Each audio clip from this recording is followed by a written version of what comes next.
स्वजानवनस्यामासास्ते उत्तरां देवयज्ञामासास्ते भूयो हविष्करणमासास्ते दिव्यन्धामासास्ते यजतेन हविषासास्ते स्वदस्या लक्ष्मी गोलेट्राय स्वाम दिव्य कटाक्ष वीक्षण राजद्वारे सर्वकार्य अनुकूल्यं सिद्धिरस्तु।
ज्येष्ठराजं महागणाधिपतये नमः। कल्याणार्थाय गात्राय कामितार्थप्रदायने श्रीमद्वेङ्कटनाथाय श्रीनिवासाय मङ्गलम्।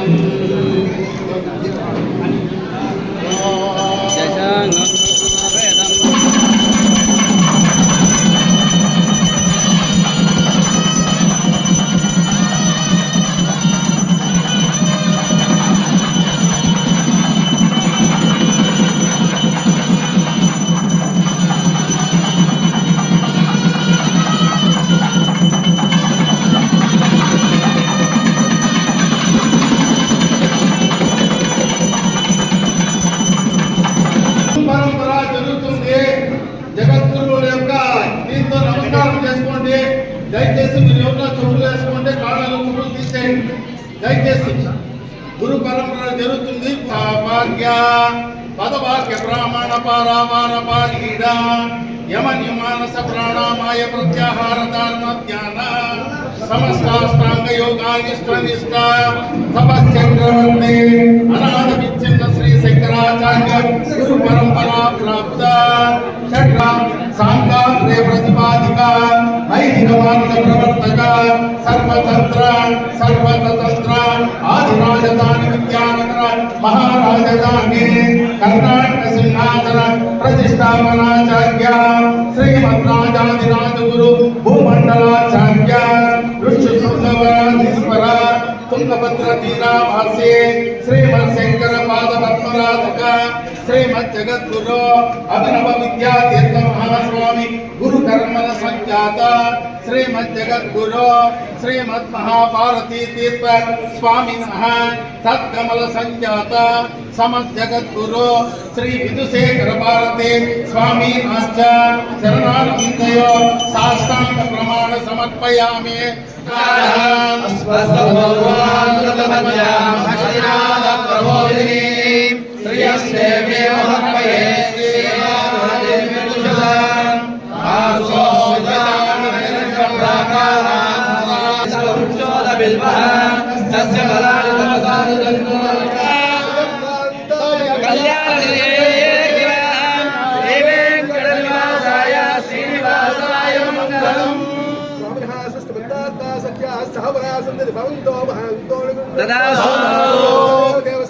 नारायण श्रेष्ठे वृषोत्तमस्ति ब्रह्मांड राजकस्य श्रीभूमिलीलासमेतस्य श्री श्रीनिवास स्वामी कृपयानयोर दंपत्योः दीर्घवायुभूयास्तारमणिभवन्तो भान्तो द्वारे सर्वकार्य आनुकूल्यं सिद्धिरस्तु तदास्तु कटाक्ष प्रसाद सिद्धिरस्तु शतमानं भवति शताय दुर्गशतेन्द्रिय आयुष्येवेन्द्रिये प्रतिष्ठति. తీసుకోండి కింద పెట్టండి కిషోర్ గారు.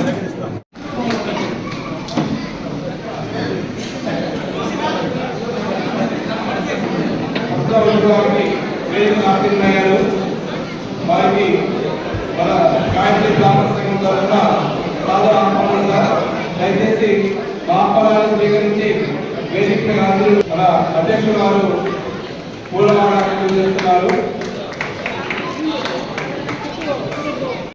శిరస్సు వచ్చి పాదాభివందనం చేస్తా ఉన్నాం. ఇక్కడ ఈరోజు ముఖ్య అతిథిగా మనకు విచ్చేసినటువంటి శ్రీ ఎన్ అమర్నాథ్ రెడ్డి గారు, మన పరమదేశ శాసనసభ్యులు అయినటువంటి సార్ గారికి స్వాగతాన్ని తెలియజేస్తా ఉన్నాం. బ్రాహ్మణులు ఎక్కడైనా ఉండి ఆయన కనిపించి నిలబడి పూజ అంటే ఒక నిమిషం నిలబడి ఆ పూజ చేసేంత వరకు ఓపిక ఉంది. ఆ దీంతోనే మనకు అర్థమవుతుంది సారు మనకి ఎంత అన్యోన్యతగా ఉంటారు, మనం అంటే ఎంత గౌరవిస్తారు అనేది, బ్రాహ్మణ్యాన్ని గౌరవించేటువంటి భావన సార్ని నేను చాలా సందర్భాల్లో తండ్రి గారి దగ్గర చూశాను, సార్ దగ్గర చూశాను.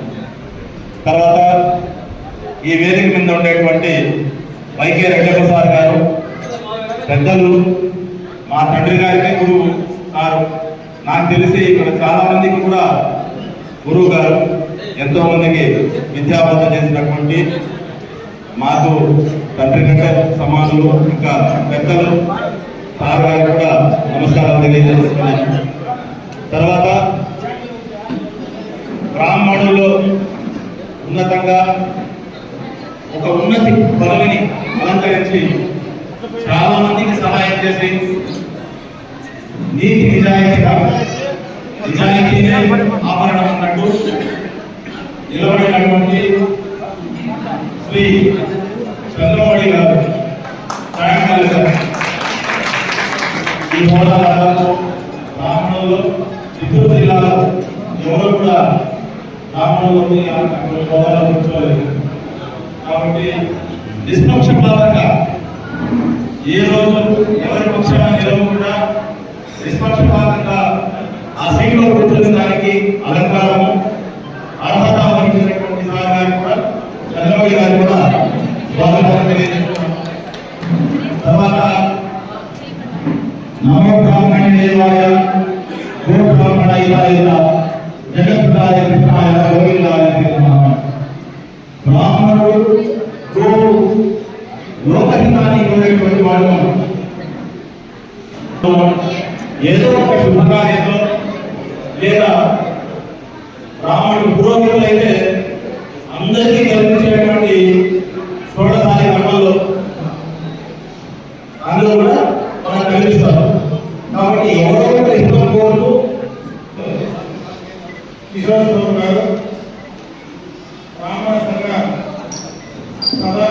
ఆర్ఎస్పి నగేష్ గారు, చిత్తూరు జిల్లాలో న్యాయస్థానంగా జిల్లాకే గుర్తింపు తీసుకొచ్చినటువంటి గౌరవనీయులు చంద్రబాబు, అదేవిధంగా పెద్ద రెడ్డప్ప గారు, ముఖ్యంగా ఈ సమావేశంలో ఉన్నటువంటి బ్రాహ్మణ కుల సోదరి సోదరులందరికీ కూడా హృదయపూర్వక నమస్కారం. ఈ సందర్భంగా నేను ఒక 2-3 మాటలు చెప్పాలనుకుంటున్నా. అప్పుడే కిషోర్ గారు కూడా బ్రాహ్మణుల గురించి ఎక్కడున్నా మించిన అవసరాలు చెప్పాడు. బ్రాహ్మణులు అంటే నా తండ్రి గారికి కావచ్చు, నాకు కావచ్చు, ఒక గౌరవం భక్తి మాత్రమే కాకుండా భయం కూడా ఉంది. మా నాయన చెప్తూ ఉంటాడు, ఎవరికైనా కోపం తెప్పించదు, కానీ బ్రాహ్మణుడు కోపం తెప్పిస్తే మాత్రం నష్టపోవాలి. ఆ బ్రాహ్మణుల కోపం ఎక్కడో ప్రతి సంవత్సరాల్లో కొంతమంది చూసారు అనుకుంటా. ఎందుకు ఈ మాటలు చెప్తున్నానంటే, ముఖ్యంగా బ్రాహ్మణ కులానికి సంబంధించి చెప్తే మన దేశంలో, ప్రధానంగా భారతదేశంలో మన సంస్కృతి సంప్రదాయాలు కావచ్చు, కట్టుబాట్లు కావచ్చు, వీటన్నింటినీ ముఖ్యంగా కాపాడటం కానీ కాపాడటంలో క్రియాశీలకమైనటువంటి పాత్ర పోషించేది మాత్రం బ్రాహ్మణులు అని చెప్పి చెప్పినట్టు మాకు కూడా ఏదైనా అవసరం వచ్చినప్పుడు తప్పనిసరిగా మీ దగ్గరకు వచ్చినప్పుడు పనిచేయమని చెప్పి నాకు అడిగారు. మీరు నా గురించి మీరెవరూ వేరే ఆలోచన పెట్టుకోవాల్సిన పని లేదు. మీకు ఎప్పుడు ఏ అవసరం వచ్చినా నేను పలమేరులోనో గెలవల్లోనో ఎక్కడున్నా ఏ విషయంలో అయినా నా శక్తి మేరకు తప్పనిసరిగా మొట్టమొదటి పని చేయడానికి నేను అందులో ఎప్పుడు సిద్ధంగా ఉంటానని చెప్పి మీ అందరూ కూడా తెలియజేసుకుంటున్నా. ఇకపోతే తప్పకుండా చేసినటువంటి కార్యక్రమాలు కావచ్చు. బ్రాహ్మణుల్లో ఇంకా చాలా మంది కనీసం ఇల్లు కూడా లేనటువంటి వాళ్ళు చాలా ఉన్నారు. ఇంటి దాకా లేదు. కొంతమంది ఆ గుడిలోనే ఏమో ఒక పక్క అవకాశం కల్పిస్తే పూజ చేసుకొని ఆ గుడి లోపలనే కుటుంబాలు పోషించుకునేటువంటి సందర్భాలు కూడా చూసాము. అటువంటివి మీకు ఎక్కడైనా అటువంటి వాళ్ళు ఉంటే దయచేసి సంఘం తరఫున నాకు చెప్తే వాళ్ళకు కావాల్సినటువంటి చోట హౌస్ సైట్ ఇప్పించడము, కావాల్సినటువంటి ఇళ్లకు సంబంధించి శాంక్షన్ చేయడంలో తప్పనిసరిగా కూడా నేను చేస్తున్నానని చెప్పి ఈ సందర్భంగా మీ అందరి దృష్టికి తెస్తా ఉన్నా. ఇవే కాదు, మీకు ఏదైనా ఉద్యోగం ఇచ్చారో లేదా మామూలుగా నాకు తెలిసినందుకు మీకుండేటువంటి ఆస్తులు, చిన్న చిన్న ఆస్తులు, భూములకు సంబంధించి కూడా గతంలో చాలా ఇబ్బందులు పడ్డారు. నా దగ్గరికి ఎంతో మంది బ్రాహ్మణులకు సంబంధించినటువంటి కుటుంబాలు వచ్చినాయి. పోయినసారి మమ్మల్ని ఈ రకంగా బెదిరించి భయపెట్టి మాకు ఆస్తులకు నష్టం జరిగిందని కూడా చెప్పినటువంటి సందర్భాలు ఉన్నాయి. అటువంటిది ఏమైనా మీకు అన్యాయం జరిగితే ఖచ్చితంగా నా దృష్టికి తీసుకురండి. ఖచ్చితంగా మీరు అనేది మీకు చేసుకోవడానికి నేను కూడా సిద్ధంగా ఉంటానని చెప్పి ఈ సందర్భంగా కూడా మీ అందరికీ కూడా తెలియజేసుకుంటున్నా. ఇవన్నీ చెప్పాలంటే ఈరోజు చాలా వరకు గత 5 సంవత్సరాల్లో ఒక పక్క అభివృద్ధి పరంగానే కాదు, వారి ఆస్తులు కూడా కాపాడుకోలేనటువంటి ఒక భయం మాత్రం పూర్తిగా కూడా అన్ని వర్గాల్లో, అన్ని కులాల్లో వచ్చింది. ముఖ్యంగా బ్రాహ్మణ కుటుంబాల్లో మీరు రోడ్లపై నిలబడుకోలేరు. వాళ్ళతో పాటు పోరాడే శక్తి కూడా చాలా తక్కువ. ఎవరు ధైర్యంగా వచ్చి మాట్లాడేటువంటి పరిస్థితి కూడా బ్రాహ్మణులకు ఉండదు. కాబట్టి అటువంటి వాళ్ళపైన కూడా చాలా ఇబ్బందులు, దౌర్జన్యాలు కూడా జరిగినాయి. వాటిని కూడా తప్పనిసరిగా కూడా మీకు ఎక్కడైనా అన్యాయం జరిగితే వాటిని ఇమీడియట్ గా సాల్వ్ చేసే బాధ్యత కూడా నేను తీసుకుంటానని చెప్పి మరొకసారి మీ అందరికీ తెలియజేసుకుంటూ, ఈరోజు ఇంత మంది బ్రాహ్మణులకు సంబంధించి ఇన్ని కుటుంబాలు ఈరోజు ఇక్కడికి వచ్చి మీరంతా కూడా కలవడం, మీ అందరితో కూడా ఒక ఆత్మీయ సమావేశం. జనరల్ గా ఎలక్షన్లకు ముందు ఓట్ల కోసం ఆత్మీయ సమావేశం జనరల్ గా మనం ఏర్పాటు చేసుకుంటాం. గతంలో వాస్తవం. ఎందుకంటే ఆ ఎన్నికలకు ముందు నేను ఈ కార్యక్రమం చేస్తాను, సహకరించండి, నాకు ఓట్లు వేయండి అని చెప్పి ఆత్మీయ సమావేశం ఏర్పాటు చేసుకుంటే నేను ఏ రోజు మిమ్మల్ని ఓట్ల కోసం నేను అడగకపోయినా, మిమ్మల్ని ఆత్మీయ సమావేశంలో నేను అభ్యర్థించకపోయినా, నాకు తెలిసి ఈ నియోజకవర్గంలో ఉండేటువంటి బ్రాహ్మణులు మొత్తం కూడా ఏక స్థాయిలో నాకు సపోర్ట్ చేశారనేది ఖచ్చితంగా ఆ నమ్మకం నాకు ఉంది. అందుకే ఈరోజు మొట్టమొదటిగా నేను శాసనసభ్యులైన తర్వాత నేను మళ్ళీ నా మొదటి కార్యక్రమం ఈ యొక్క బ్రాహ్మణులకు సంబంధించినటువంటి ఆత్మీయ సమావేశంలోనే నేను మొదలు పెట్టడానికి ఉండేటువంటి ఉద్దేశం కూడా చెప్పి ఈ సందర్భంగా తెలియజేస్తున్నా. కానీ ఈ యొక్క ప్రాధాన్యతగా ఈరోజు మీకు చెప్పాను. కాబట్టి మీరు ఎప్పుడు ఏ అవసరం వచ్చినా ధైర్యంగా మీ మనిషిగా మాకు చెప్పండి. ఖచ్చితంగా మీరంటే నాకు ప్రత్యేకమైనటువంటి గౌరవం భక్తి ఉంది కాబట్టి ఖచ్చితంగా నేను చేసుకోవడానికి సిద్ధంగా ఉండాలని చెప్పి మరొకసారి మీ అందరూ కూడా తెలియజేసుకుంటూ ఈరోజు నాకు ఈ అవకాశం కల్పించినటువంటి బ్రాహ్మణ సంఘ సభ్యులందరికీ కూడా పేరు పెడుతున్నా. ఎందుకంటే ఇక్కడ చాలా మంది పెద్దలు ఉన్నారు. కాళీపతి స్వామి పెద్ద తిరుమల కొండలో మేము ఎప్పుడైనా దేవుని దగ్గరికి పోతే నేరుగా దేవుని దగ్గరికి చేయబెట్టి లాగించి దర్శనం చేయిస్తాడు. ఇంకో పక్క శ్రీధర్ ఉన్నాడు బ్రాహ్మణుడు. ఈ రోజు ఈ యొక్క తేలపట్ల కోడేటి స్వామి టీటీడీకి చేర్చడంలో కానీ ఈ రోజు ఇంత పెద్ద కార్యక్రమంలో మనం కూర్చొని ఇక్కడ ఉన్నామంటే ఈ రోజు అన్నదానానికి సంబంధించి మరి అన్నదాన సత్రానికి సత్రం కారణం ఉమారెడ్డమ్మ ఆమె ఈ రోజు దీనికి సంబంధించిన నిధులు తీసుకొచ్చింది.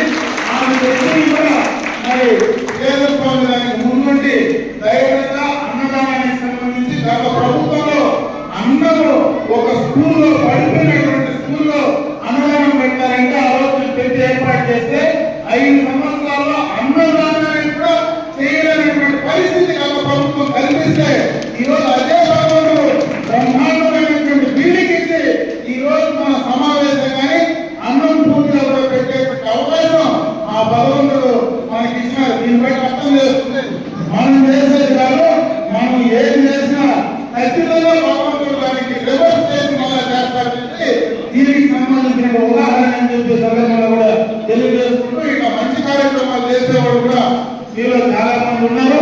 కాబట్టి వాళ్ళందరినీ కూడా ఒకసారి ఈ సందర్భంగా నేను చెప్పాల్సినటువంటి అవసరం ఉంది కాబట్టి చెప్పే ప్రయత్నం చేశానని చెప్పి తెలియజేసుకుంటూ నాకు అవకాశం కల్పించిన నేను అందరికీ కూడా హృదయపూర్వక ధన్యవాదాలు తెలియజేసుకుంటూ సెలవు తీసుకుంటున్నాను. ఈ సన్మానాన్ని అందుకోవాల్సిందిగా కోరుతున్నాం. ఇప్పుడు మన గౌరవ శాసనసభ్యులు సన్మానిస్తున్నాం. దయచేసి మిగిలిన వారి కింద ఉండండి. తర్వాత శ్రీమతి ఉమారెడ్డమ్మ గారిని ఈ సన్మానం అందుకోవాల్సిందిగా కోరుతున్నా. మన గౌరవ శాసనసభ్యుల చేత అన్నం సొసైటీ కళ్యాణ మండపం వారికి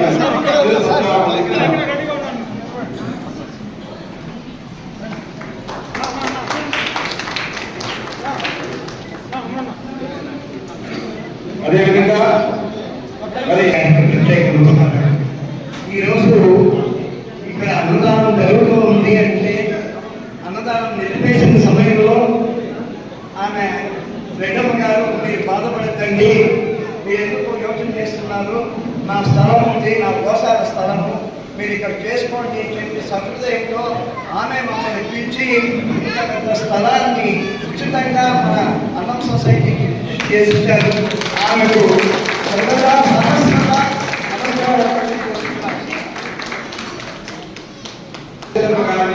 మన గౌరవ ఎమ్మెల్యే గారు సన్మానించవలసిందిగా కోరుతున్నాం.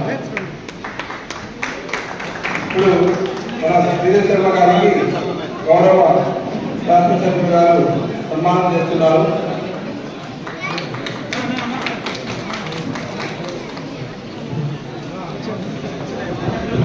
ఇప్పుడు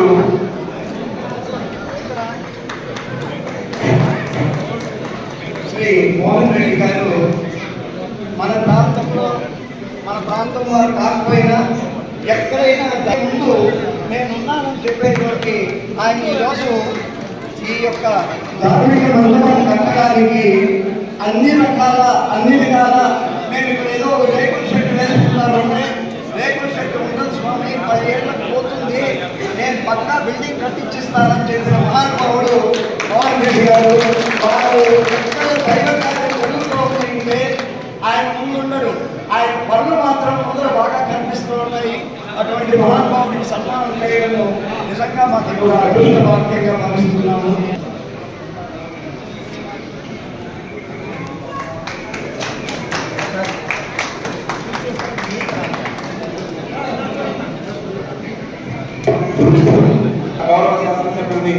ప్రార్థిస్తున్నాం. మామూలుగా ఒక మాట చెప్తున్నారు, సర్వదేవమయ్యేదేవి సర్వతీర్థమయ్యేసుదే కామదేవి రూపేణ సాదేవి గోమాత్రేభ్యో నమః. సకల దేవత గోమాతను నిరంతరం గోసేవ చేసుకుంటూ ఆమె శ్రీమతి లక్ష్మి గారు సతీమణి వీరు ఇద్దరు కలిసి నిరంతరం ఎటువంటి సహాయ సహకారాలు లేకపోయినా వారి యొక్క స్వయం కృషితో గోసేవ చేస్తూ నిత్యాగ్నిహోత్రులైన మంచి సనాతన బ్రాహ్మణులు అంటేనే శ్రీకరాచార్యుల గురించి పెట్టుకోవాలా. అటువంటి మహాత్ముడి రోజు మన గ్రామానికి వచ్చి మన దగ్గర ఈ యొక్క సత్కారం అందుకోవడం చాలా ధన్యవాదాలు సార్. తర్వాత టీటీడీ శ్రీవారి సేవకులు నాన్నగారు రామకృష్ణ రెడ్డి సన్మానం చేశారు టీటీ సెంటర్లో. అది నాకు నేరుగా గుర్తుంది. నేను మళ్ళీ ఆనందరెడ్డి గారి దగ్గర రిటైర్ సన్మానం చేసుకోవాలని అది ఈ రోజు నెరవేరినందుకు నాకు చాలా సంతోషంగా ఉంది. 25 మందికి రిటైర్ అయిపోతాను. రాబోయే కాలంలో ఈ రోజు సన్మానం జరిగిన దానికి నా జీవితంలో ఒక ప్రముఖమైన ఘట్టమైన భావిస్తూ వాడిని కృతజ్ఞతలు తెలియజేస్తున్నాను. వాళ్ళ కుటుంబ పరంగా మామూలు పరంగా మాకు రిలేషన్షిప్ బాగుంది కాబట్టి నాకు ఎక్కువ మనసులో కోరిక నేను కానీ నా కోరిక సన్మానం చేస్తే నా ఆత్మ చనిపోయినప్పుడు నా ఆత్మ సంతోషిస్తుందని తెలియజేస్తాను.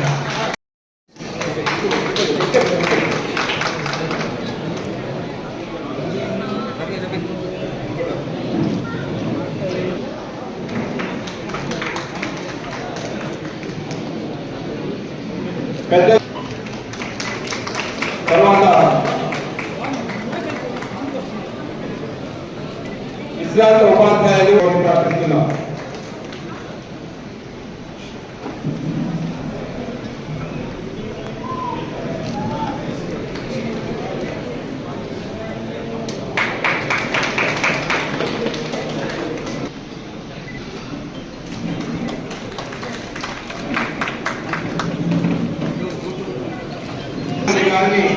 మా గాయత్రి బ్రాహ్మణ సంఘం ద్వారా అన్ని ఉచిత సత్కారాన్ని స్వీకరించవలసిందిగా కోరి ప్రార్థిస్తున్నాం. ఇప్పుడు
అట్లాగే పౌర్ణమి 4 రోజు చతుర్థి వ్రతానికి వ్రతం వచ్చేసేది దగ్గర వచ్చేవాళ్ళు ఎప్పుడు పౌర్ణమి తర్వాత 4 రోజు బ్రహ్మోత్సవాలు చేస్తారా? ప్రత్యేక బ్రహ్మోత్సవం చేస్తారు. పౌర్ణమి 4వ రోజు చతుర్థి. ప్రతి నెల ఉంటుంది పౌర్ణమి ఎక్కువ ఉంటుంది కదా స్వామి రష్ మనం పూజ చేసిన ఒక 1000 మంది కూర్చుంటాం. స్టేజ్ మీద మేము అంతా కూర్చుంటాం. దేవుడు భక్తులందరినీ కింద కూర్చోబెడతాము. ఆస్థానం మండపం ఉంది కదా దాంట్లో లాస్ట్ 20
శతమానం భవతి శతాయ పురుష శతేంద్రియ